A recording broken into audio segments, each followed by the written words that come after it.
But should it be Cardinal Caroline? Sure. Here we go. Here we go. Now we know. Now we're going to moment.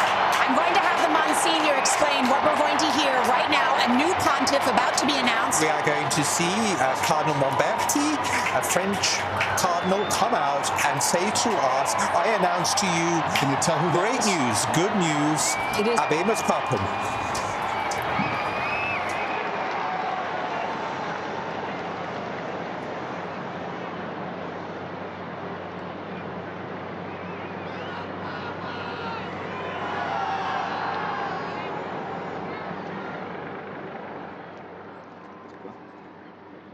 Annuncio vobis gaudium magnum.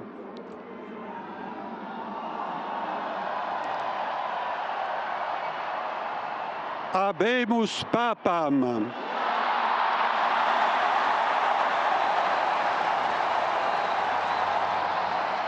Eminentissimum, ac reverendissimum Dominum, Dominum Robertum Franciscum, Sancte Romane Ecclesiae Cardinalem Prevost,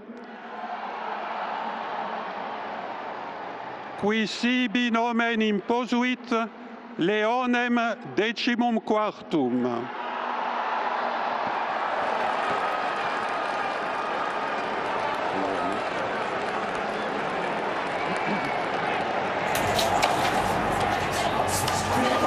This is stunning. It is an American, Monsignor. Again, a great surprise. An American, the prefect of the Congregation of Bishops, who born in Chicago, an Augustinian from a religious order, but moved to Peru as a missionary, and an amazing surprise for the church and the world. A moderate. Stunning moment, because of course it used to be said for 2 centuries that the idea of an American Pope was unthinkable, and here we have an American successor of Peter. I am absolutely stunned. Never thought an Prevost, American would be Pope. A dark horse, would be the first American-born Pope, and while he was born in Chicago, he was a missionary. He spent a lot of time in Peru. This will be a continuation of the pastoral approach of Pope Francis, correct? Absolutely. I mean, we will see what he brings to it. But first of all, I can't believe we have an American Pope. That is just amazing. Right. Because the likelihood of that was near zero as far as everybody was concerned. Now, to be fair, I mean, there was a good deal of chatter around Cardinal Prevost, now Papa Prevost, in the run-up to all of this. But of course, you're right. For a long time, the idea was you can never have an American Pope because you can't have a superpower Pope. But, you know, the world has changed in the 21st century. America is no longer the world's lone superpower. And these cardinals don't really care about nationality anyway. he also knows many of these bishops really well. Exactly, because he has worked here at the Office of Bishops. That is a vital point. He has pastoral experience in Peru, and he has worked here at the Vatican. That has surely been very decisive. So the imagery of all those cardinals there smiling and looking. Well, I can see Cardinal World there. Formerly the Archbishop of Washington. You've got to figure he's an excited man right now. Oh, I think the American Cardinals must just be ecstatic. Yes. Well, so he has a worldwide sort of point of view. As we said, he did a mission in Peru. He served as the head of the Vatican's very powerful dicastery for bishops under Francis for the past 2 years. What does that mean? What did he do? Well, essentially, the dicastery for bishops is responsible for naming bishops all around the world. As I like to say, it is a great way to make friends in the Catholic Church. So he has a lot of friends. He already plays a big role here at the Vatican, no doubt, so he is well known. And I think, interestingly, too, he was a math major at Villanova, which is important as the Vatican's finances are in trouble.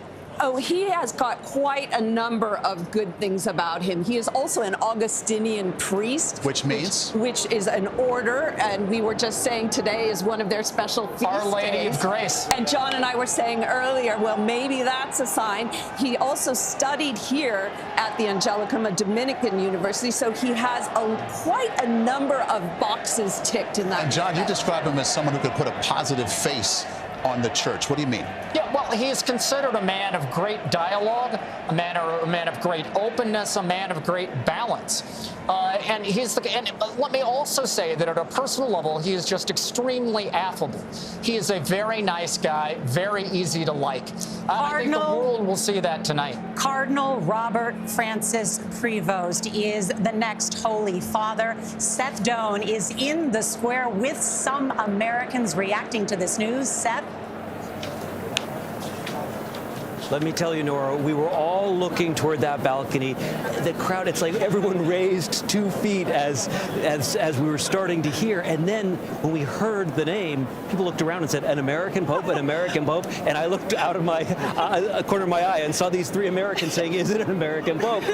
What are you thinking? Never thought I would have seen the day that there would be an American Pope. Yeah, like, especially now. What do you mean? Expecting this. I wasn't expecting it at all. Like, I left work early. I mean, don't tell my boss, but I'm glad I did. What does it mean to you as Americans to have an American Pope? What do you think it means? What do you hope it means? I mean, it's great. I mean, we're feeling very patriotic.